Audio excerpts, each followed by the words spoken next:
किया? बीजेपी तूने क्या किया? हाय रे भाजपा, बीजेपी तूने क्या किया? बीजेपी तूने क्या किया? बीजेपी तूने क्या किया?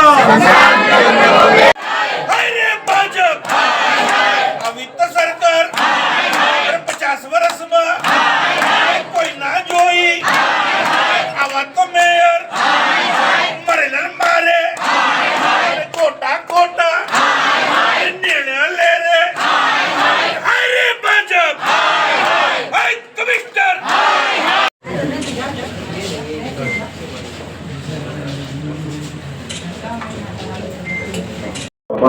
निष्कर्ष निकलो है, શું નિર્ણય? આ વિષય ગંભીર અને સેન્સિટિવ છે. કોઈને પણ સહેજે આવરી લેવામાં આવે નહીં. જે પણ આમાં કસૂરવાર હશે એની સામે કડકમાં કડક પગલાં લેવામાં આવશે. નોટિસ આપી છે, કાર્યવાહી ચાલુ છે અને ભારેમાં ભારે પેનલ્ટી કરી અને જે કસૂરવાર કોન્ટ્રાક્ટર હશે તો એમને પણ બ્લેકલિસ્ટ કરવામાં આવશે અને જે કોઈ અધિકારી પણ એમાં સંકળાયેલા હશે તો એમની સામે પણ કાર્યવાહી શિક્ષાત્મક કરવામાં આવશે. આ કોન્ટ્રાક્ટરને ભૂતકાળમાં પણ નોટિસો આપવામાં આવી હતી, એક પણ નોટિસનો જવાબ સુદ્ધા નથી આપ્યો તેવું ખુદ આખરી નોટિસમાં અધિકારીએ ઉલ્લેખ કર્યો છે. નોટિસમાં જે કોઈ પણ એમાં જે ક્લિયરન્સ આવશે એ પ્રમાણે એમના ઉપર શિક્ષાત્મક પગલાં લેવામાં આવશે અને કડકમાં કડક કાર્યવાહી કરવામાં આવશે અને જે કંઈ જરૂરત પડશે તો એમને બ્લેકલિસ્ટ કરવામાં આવશે. મેયરશ્રી, ખાસ તો આક્ષેપ એવો છે કે લાકડા હતા નહીં કે ભીના હતા કે ગોડાઉનની વ્યવસ્થા નહોતી. તમારી તપાસમાં શું સામે આવ્યું? લાકડા ગોદામમાં લગભગ હતા પણ થોડાક વરસાદના લીધે થોડાક ભીના હતા અને જે કોઈ પણ એમાં જે ફરિયાદ છે એનું નિરાકરણ તરત કરવામાં આવશે. अहमदाबाद म्यूनिसिपल कॉरपोरेशन जिसका वार्षिक बजट 15,000 करोड़ रुपए से भी ज़्यादा का है, स्मार्ट सिटी का टैग दिया जाता है. सड़कों का मामला हो, हाटकेश्वर ब्रिज जैसा मामला हो कि बरसाती पानी में भ्रष्टाचार का मामला हो, ये बात तो सामान्य हो चुकी है. लेकिन सबसे बड़ी शर्म की बात तो ये है कि अहमदाबाद म्यूनिसिपल कॉरपोरेशन में भारतीय जनता पार्टी के राज में भ्रष्टाचार शमशान के लकड़ों तक भी आ गया है. बहुत बड़ी शर्मनाक घटना परसों ओडव विस्तार में घटी. एक व्यक्ति की मृत्यु हो जाती है, उसका परिवार अंतिम संस्कार करने के लिए ओडव शमशान गृह में जाता है. उस समय वहां पर अंतिम संस्कार करने के लिए लकड़े नहीं थे.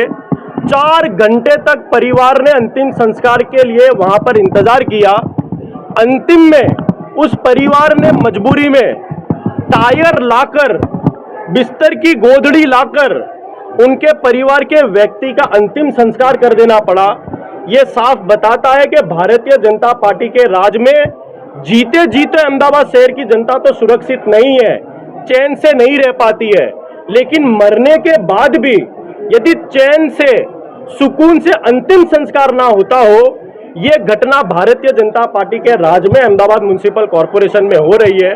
एक तरफ स्मार्ट सिटी का टैग दिया जाता है.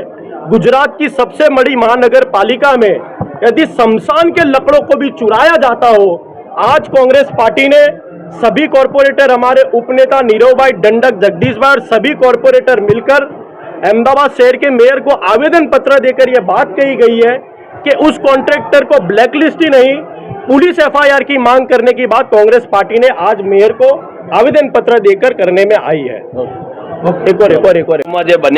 ઘટના બની છે ખૂબ જ દુઃખદાયક અને અત્યંત પીડાદાયક છે.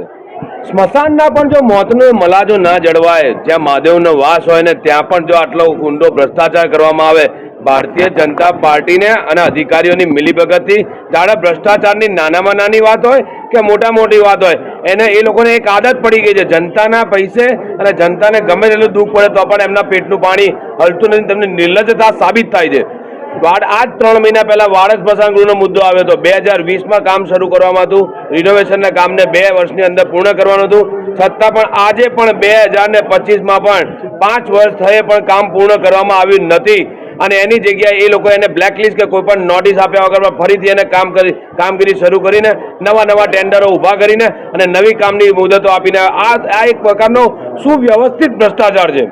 અમદાવાદ શહેરના નાગરિકોને નાની મોટી વાતો, સ્વચ્છતાના નામે એવોર્ડ લેવાનો, સ્માર્ટ સિટીનો એવોર્ડ લેવાનો, હેરિટેજના નામે એવોર્ડ લેવાનો, માત્ર તેમને માં જમણવાર મોસાળમાં ને માં પીરજનારી, આ એક જ તંત્ર એવું છે કે સમગ્ર ભારત દેશની અંદર સૌથી વધારે ભ્રષ્ટાચારનો જો અડ્ડો બની ગયો અમદાવાદ મ્યુનિસિપલ કોર્પોરેશન. अगर आपको दिलचस्प और जानकारीपूर्ण वीडियो पसंद है तो हमारे YouTube channel Muslim of Gujarat को अभी सब्सक्राइब करें, वीडियो को लाइक करें और ज़्यादा से ज़्यादा शेयर करें ताकि हमारा संदेश दूर दूर तक पहुँचे. आपका सपोर्ट हमारे लिए बहुत मायने रखता है. शुक्रिया.